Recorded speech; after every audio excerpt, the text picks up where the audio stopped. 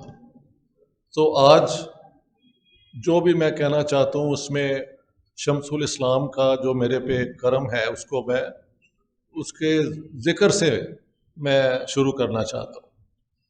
جو ان کی ڈیٹیلز ہیں اللہ بخش سمرو کی، تو وہ تو آپ نے بتا ہی دی ہیں، اور آپ کو میری طرف سے سننے کا کوئی خاص اس میں ایڈیشن میں نہیں کر سکتا.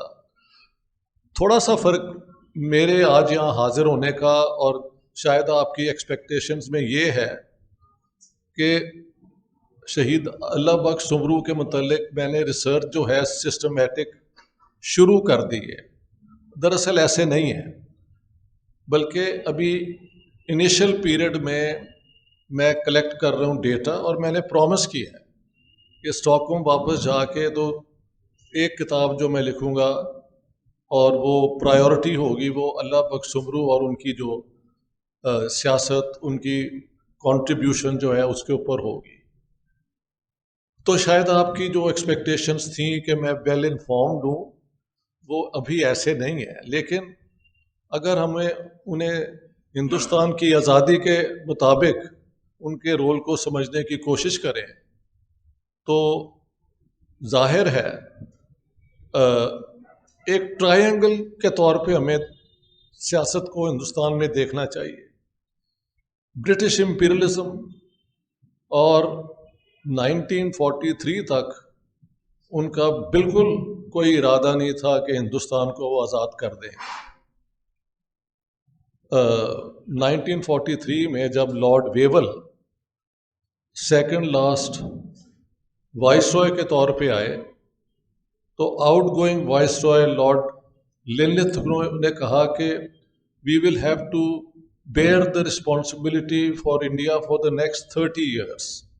تو اگلے 30 سال کے لیے ان کا خیال تھا کہ ہندوستان کو ہم ہی مینیج کریں گے. لیکن پھر جو ہوا وہ ہم جانتے ہیں. سیکنڈ ورلڈ وار ختم ہوئی. برطانیہ کی جو ارادے تھے وہ ایک تو امریکن پریشر تھا، دوسری اس کی کیپیسٹی انڈیا کو مینیج کرنے کی، ہولڈ کرنے کی ختم ہو گئی تھی.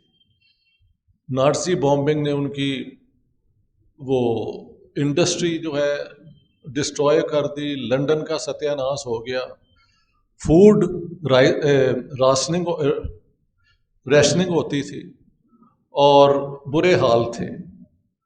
ان حالات میں انہوں نے ہندوستان کو آزاد کیا، لیکن جاتے جاتے اس کے 2 ٹکڑے کیے.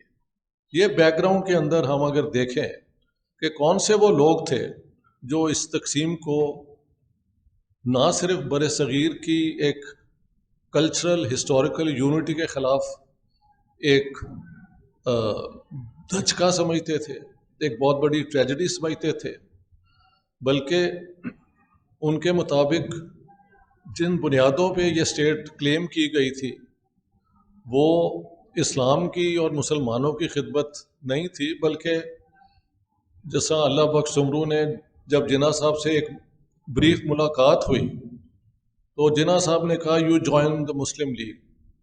اور ان کا پوائنٹ آف ویو یہ تھا کہ دیکھیں آپ جس طریقے سے پارٹیشن کی، ہندوستان کی تقسیم کی بات کر رہے ہیں، تو یہ تو جو اسلام کی دعوت ہے یونیورسل، اس کو آپ روک رہے ہیں اور مسلمانوں کے ٹکڑے ہو جائیں گے.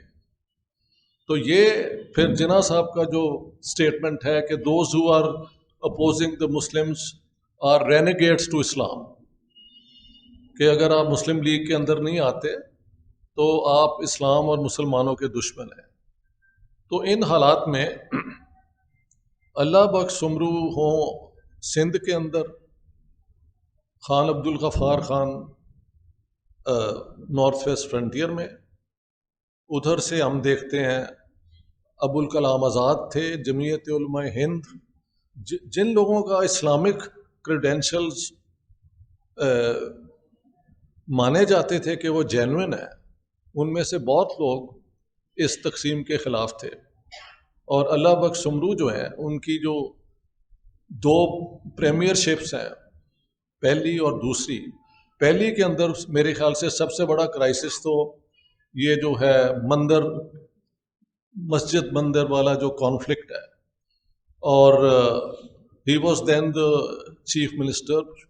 ان کی فائنڈنگز جو ریسرچ انہوں نے کروائی کہ یہ مسجد نہیں بلکہ ایک سرائے ہوتی تھی، جس کے اوپر پھر بہت شور مچا. And then you know much better than me کہ کیا ہوا. کچھ آج سے 6 مہینے پہلے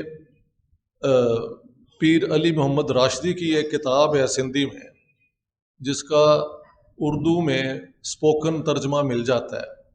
وہاں پہ علی محمد راشدی کلیم کرتے ہیں کہ سکھر میں جب یہ فساد ہوئے تو ہم نے اتنے ہندو مارے کہ صرف 90 ہندو جو ہیں وہ شہر میں بچے.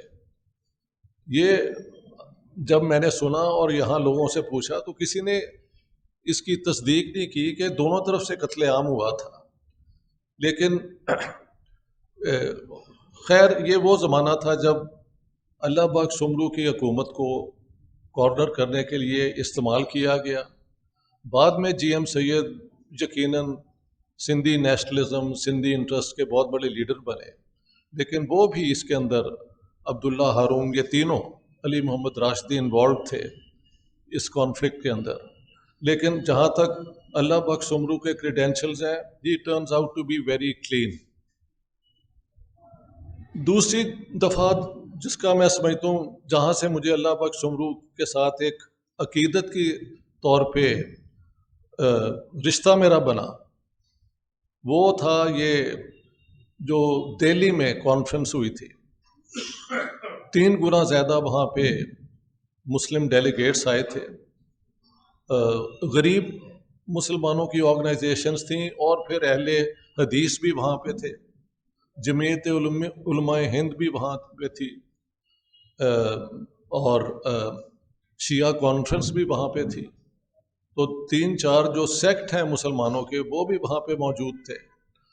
پرابلم یہ تھا کہ انگریزوں نے کانگریس کی ایک ایمرجنگ پاور کو کنفرنٹ کرنے کے لیے مسلم لیگ اور مسلم لیڈرز کو 1909 کے بعد انکریج کرنا شروع کر دیا. شملہ ڈیپوٹیشن، سیپریٹ الیکٹریٹس، ویٹیج، اور وہاں سے یہ جو ٹرائنگل بنتا ہے اس کے اندر کانگریس جو ہے وہ آزادی چاہ رہی ہے ہندوستان کے لیے، انگریز جو ہیں ان کا آزادی دینے کا کوئی ارادہ نہیں ہے. اور جہاں جہاں کانگریس کی موومنٹ آگے بڑھتی ہے تو وہ مسلم لیگ کو ایک کاؤنٹر ویٹ کے طور پہ استعمال کرتے ہیں.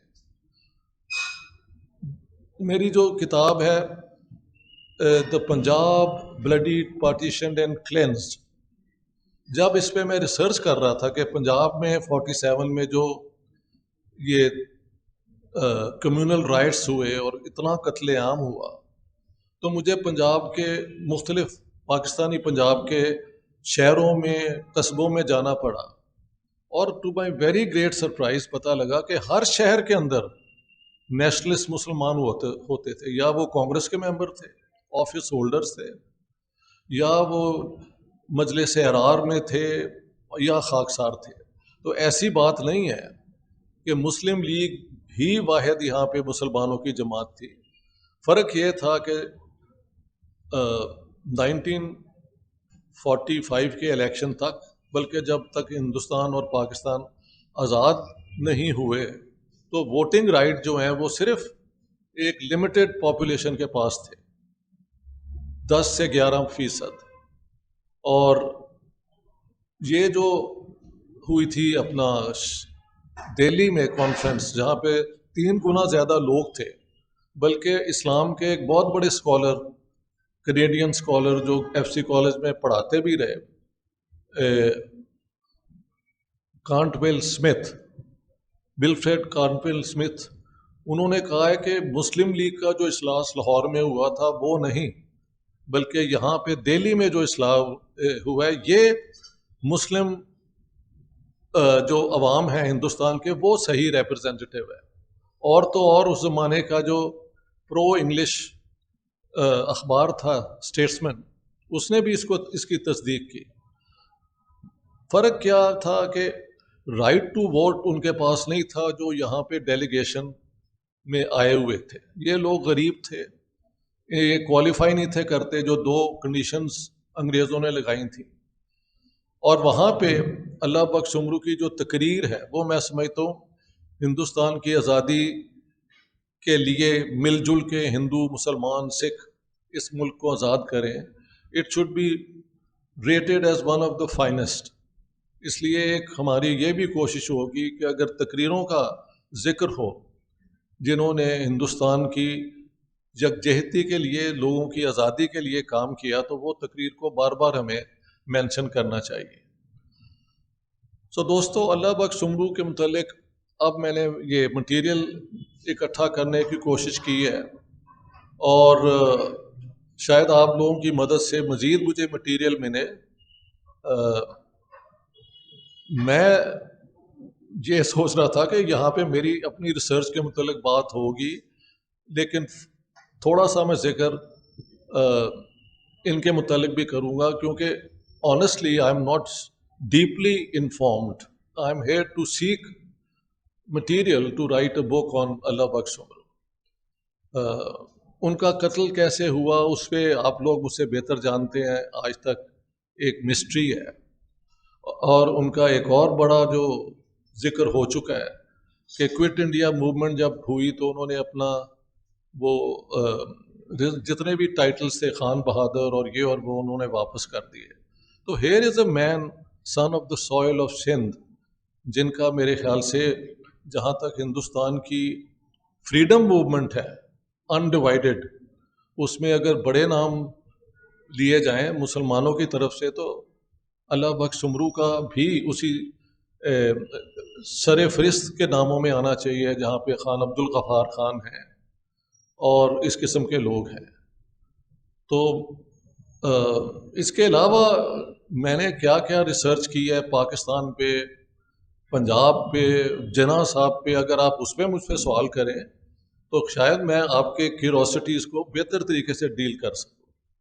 آئی am here as a seeker about Shaheed Allah Bakhsh Soomro rather than a scholar with a definitive thesis اور اوپینین. تو یہ فرق ہے میری آج کی جو موجودگی ہے اس کے متعلق.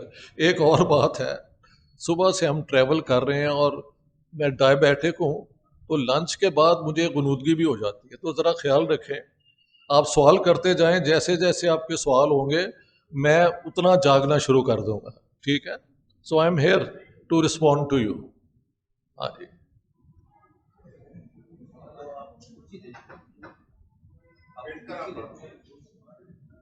کوئی نہیں، ٹھیک ہے، کھڑے ہونے میں مجھے کوئی مسئلہ نہیں.